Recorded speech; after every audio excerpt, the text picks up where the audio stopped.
Hi everyone, my name is Miss Sara and I'm back again for another video. Today I will be joining you guys for story time and I'm going to be reading you one of my favorite books, The Paper Bag Princess. The Paper Bag Princess is written by Robert Munsch and the art, the illustrations or the pictures in the book, are done by Michael Marchenko. So let's go ahead and get started. The Paper Bag Princess. To Elizabeth. Elizabeth was a beautiful princess. She lived in a castle and had expensive princess clothes. She was going to marry a prince named Ronald. Unfortunately, a dragon smashed her castle, burned all her clothes with his fiery breath, and carried off Prince Ronald. Elizabeth decided to chase the dragon and get Ronald back. She looked everywhere for something to wear, but the only thing she could find that was not burnt was a paper bag. So she put on the paper bag and followed the dragon. He was very easy to follow because he left a trail of burnt forest and horses' bones.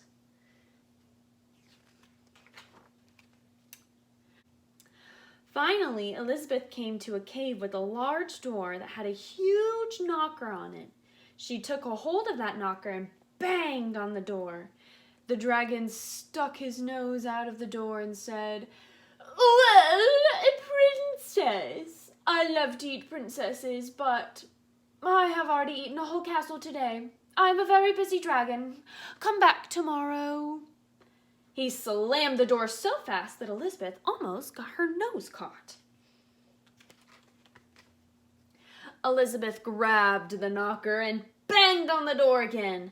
The dragon stuck his nose out of the door and said, "Go away! I love to eat princesses, but I have already eaten a whole castle today.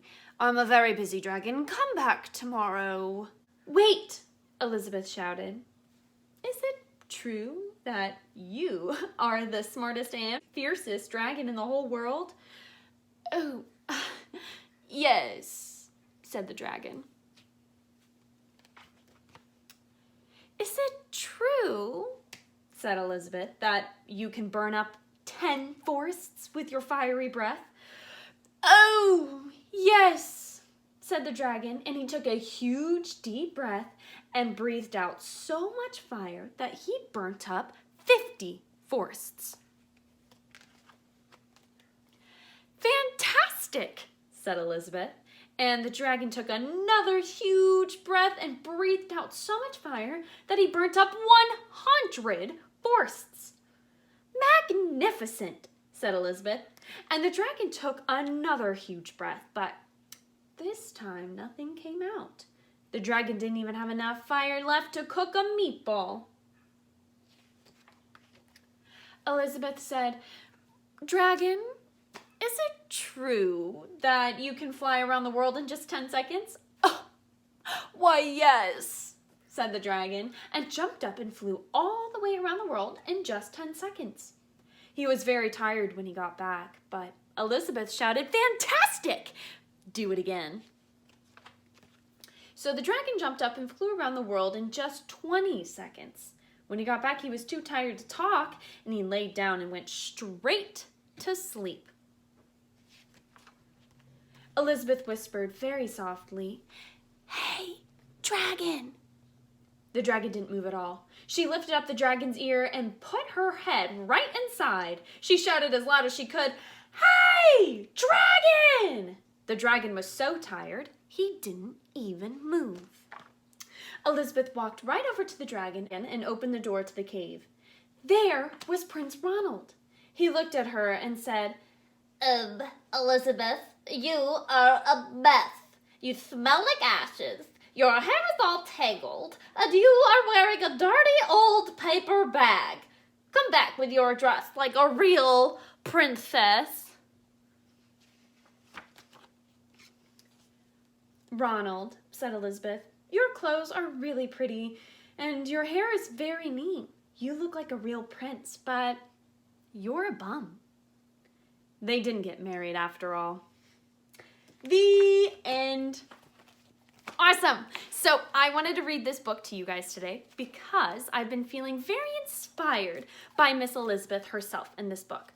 So I want you to take a minute and imagine with me everything off this earth was taken from us.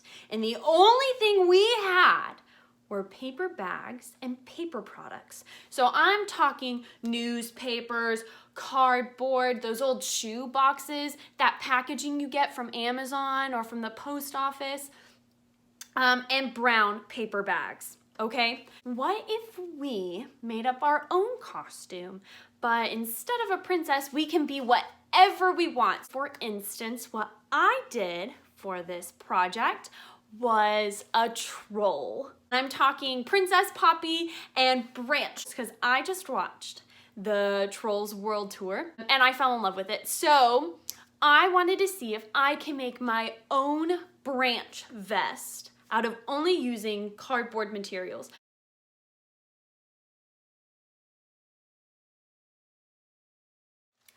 Voila! Here is my cardboard paper bag creation.